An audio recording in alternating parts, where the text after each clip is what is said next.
Quisiera contarles una serie de experiencias que nos pasó a unos primos de mi esposa y a mí también.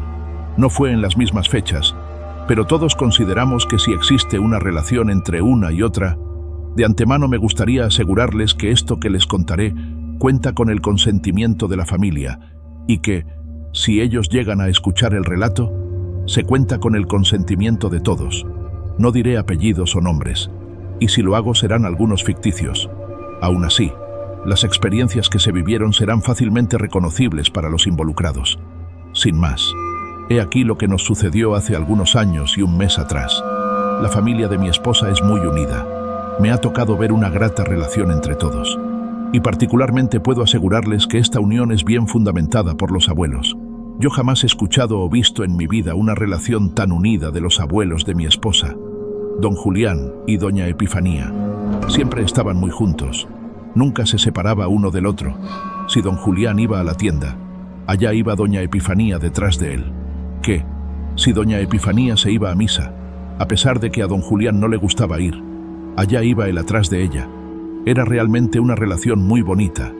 Asimismo, toda la familia ayudaba a cuidarles, ya sea haciéndoles de comer o llevarlos al médico. Pero siempre fueron ellos dos. Vivían en una casa mediana, suficiente para ellos y adecuada para recibir algunas visitas. Los nietos eran los que más llegaban en fines de semana, y cuando menos lo esperábamos, toda la familia se había reunido en la casa de los abuelos. Siendo honesto, era una relación familiar perfecta, única en su tipo, y lo mejor que a mí me pudo haber pasado. Pero las cosas cambian, y no siempre son para bien. Fue doloroso saber que esa ocasión doña Epifanía no podría seguir a su marido a donde se dirigía esta vez. Ella se sentía culpable de lo sucedido, ya que desde un principio le pidió a su marido que arreglara la antena. Desde ese día, tanto sus hijos y nietos de doña Epifanía se organizaron para cuidarla. Pero fue desde aquí que hubo muchos que pasaron por casos muy especiales en la casa de la abuela.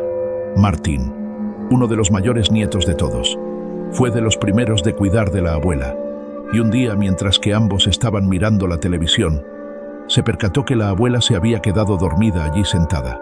Martín buscó rápidamente una cobija en la otra habitación y de reojo observó que la abuela ya estaba caminando y parecía ser que se dirigía a la otra habitación. Eso le pareció haber visto, pues se le hizo extraño que haya visto a la abuela caminar tan rápido. Luego de ello, solo pensó que quizás lo había imaginado. Buscó una cobija, pero no encontraba más que sábanas. Entonces, en ese preciso momento, podía escuchar que desde el otro lado de la habitación a su abuela mover los cajones.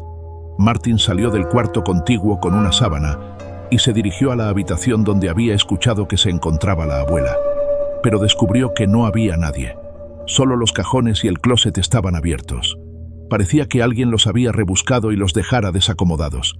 Pensó que quizás la abuela se encontraba en la cocina, así que rápidamente fue a la cocina. Pero se encontró con su abuela dormida y donde la había dejado, se desconcertó bastante. Él estaba seguro de que había escuchado a alguien al otro lado del cuarto, y cuando se acercó a poner la sábana sobre su regazo, ¿cuál sería su sorpresa que ya tenía una cobija puesta? A la tía Noemí le tocó pasar por un momento difícil, pues la abuela le decía constantemente que el abuelo estaba en la casa y que era necesario que lo atendiéramos. Pero por más que le repetía a la abuela que el abuelo había muerto a doña Epifanía, la mirada se le perdía en una suma depresión, y lo que la volvía a reanimar era ver la televisión en la sala. Una tarde, que por cierto estaba lloviendo, a la tía Noemí se le ocurrió prepararle una avena a su madre. Desde la cocina podía escuchar la televisión, y con estirarse lo suficiente, podía ver a la abuela sentada sobre su sillón. Entonces, escucho el andar típico de mi abuela, el cual era muy parecido al arrastrar de los zapatos, y se escuchaba que se dirigía a la cocina.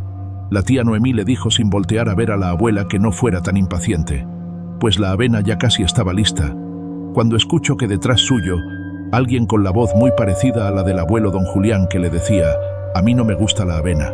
La tía Noemí nos ha contado que en cuanto reconoció la voz de su papá, dejó caer las cosas y se dio la media vuelta, pero detrás suyo no había nadie.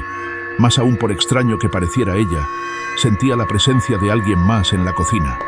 Pero no fue todo lo que percibió, pues en ese momento, a un lado del refrigerador, precisamente en la puerta que daba al patio, Sobre los cristales de la misma, se podía apreciar que uno de ellos se empañaba. Pareciera ser que alguien le respiraba a un lado de él. La tía Noemí no quiso quedarse con las ganas y preguntó al vacío: «Papá, ¿eres tú?». Después el vidrio dejó de estar empañado. En cierto modo se comenzó a hablar en la familia que el espíritu del abuelo estaba aún rondando en la casa. Se decía que en ocasiones, a mitad de la noche, se escuchaba cuando alguien caminaba en los pasillos de la casa, asegurándose que las puertas estuvieran cerradas. Esto era algo que acostumbraba a hacer don Julián cuando todos estaban dormidos. Pero lo que más preocupó a la familia fue cuando se encontraron a la abuela llorando sin control alguno. Su hijo Bernardo, el mayor de todos, llegó tarde para cuidar de ella, y al abrir la puerta se encontró a la abuela en la esquina del comedor llorando. Por más que intentó, no podía tranquilizarla. Tuvo que hablarle a la tía Noemí para que le ayudara. Un par de horas después ella les comentó que estaba sentada en el sillón de la sala y escuchó que alguien se acercaba. Pensó que se trataba de Bernardo y le habló por su nombre. Fue cuando se percató que alguien se asomaba lentamente del pasillo, para mostrarse por fin, dejando ver que se trataba del abuelo, quien le decía a la abuela vieja: «Ya quedó la antena», y en sus manos estaba sosteniendo el pedazo de antena que se había caído. Era obvio que aún tenía mucho remordimiento la señora. Decidieron llevarla con un psicólogo para que le ayudara. Sin embargo, la tía Noemí mencionó que quizás era solo cuestión de hablar con el espíritu de su padre para que los dejara descansar. Se consiguieron la ayuda de una médium, quien mencionaba que ella podía conectar con el mundo de los espíritus. Siendo honesto, creo que a muchos esto les pareció exagerado, pues mencionaban que no era necesario malgastar el dinero. Aún así, fue contratada esta mujer. Desafortunadamente no tengo mucha información al respecto de lo que sucedió el día en hicieron la sesión espiritista en la casa de los abuelos. Yo llegué a la familia un par de años después, pero lo que sí nos contaron fue que lograron hacer contacto con el padre de todos y le pidieron que ya descansara en paz, pero que la respuesta que les había dado la médium fue lo que más les desconcertó, la cual fue la siguiente: «No estoy solo por mi mujer, sino para aquellos que le seguirán antes de que ella se vaya. Suelo ser algo creyente de este tipo de sucesos, y desafortunadamente, las palabras del espíritu del abuelo han permanecido en mi cabeza todos estos años, después de que ha pasado algo desafortunado.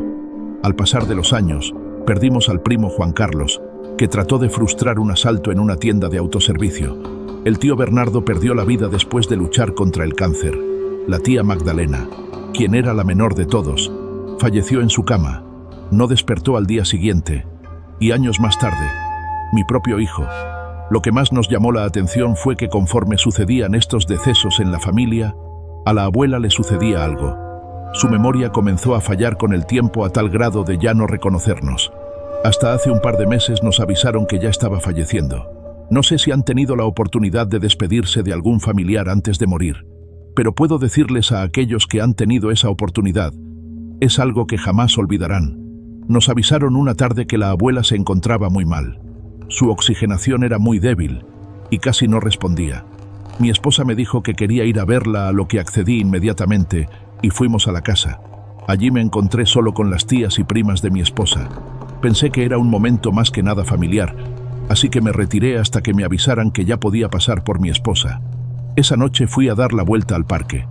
Me quedé sentado revisando mi celular y perdiendo el tiempo un rato, hasta que recibí una llamada, donde la voz de un hombre me decía: «Ya puedes venir por ella», y me colgó. Me imaginé que se trataba del tío Carlos, quien tenía el timbre de voz muy tosco, pero reconocible. Así que me levanté y me dirigí hacia la casa. Cuando llegué, mi esposa me abrió la puerta. Ella se encontraba llorando. Al verla en ese estado le comenté que el tío Carlos me había marcado para que ya nos fuéramos. Pero si aún no estaba lista no importaba. Regresaba más tarde. Pero ella se veía desconcertada. Me comentó que nadie había llegado después de que yo me fui, y que solo en la casa estaban aún sus tías y sus primas. Ningún hombre en la casa. Esto me desubicó totalmente. Yo estaba seguro de que había escuchado la voz de un hombre, pero eso ya no importaba. La abuela ya había fallecido hace unos minutos. No pretendo contarles todo lo que pasó durante el proceso de duelo, o lo que platicaban entre todos los hijos de doña Julia. Pero sí quisiera comentarles algo que platicamos mi esposa y yo un par de días después del funeral. Ella me comentó que, durante los últimos minutos de vida de la abuela, agarró mucha energía, o quizás la última que tenía, pues se le veía contenta. De hecho, llegaron a pensar que ya se sentía mejor, pero lo que decía era lo que más desconcertaba. Ella mencionaba que su hijo Bernardo y Magdalena estaban allí saludándola y que con ellos el primo Juan Carlos, y que al último se asomó del pasillo don Julián. A los pocos minutos, ella falleció con una sonrisa en el rostro. Nos preguntamos varias veces si la llamada que yo recibí se pudo haber tratado de don Julián. Quiero pensar y creer que, si fue así, y que en cierto modo él siempre ha estado allí velando por toda la familia. Ahora que la muerte ya los unió, no sé si aún esté esperando por los demás que aún estamos por alcanzarlos.